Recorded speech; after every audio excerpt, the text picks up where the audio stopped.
Attorney G, paano po ba kami makakabenta? Marami sa atin ang nahihirapan magbenta kasi marami sa atin ang hindi pa masyadong marunong ng tamang product or service positioning o kung paano mo ipoposisyon ang produkto o serbisyo na nilalako mo. Kaya ito, sisimplihan ko na lang. Ang unang bahagi ng pagbebenta ang tinatawag nating logical approach. Ang logical approach is ano ba ang advantage ng produkto o serbisyo mo kumpara sa competition mo. At pagdating sa logical approach, pipili ka lang dyan ng tatlo.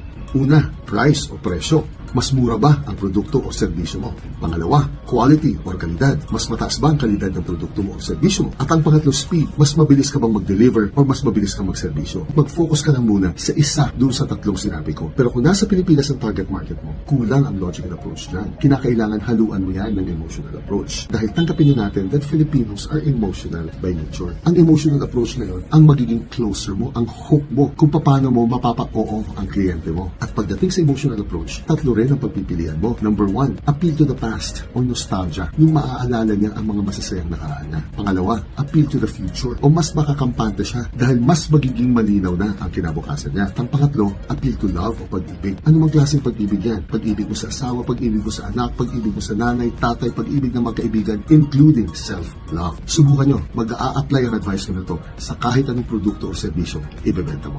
Jillian!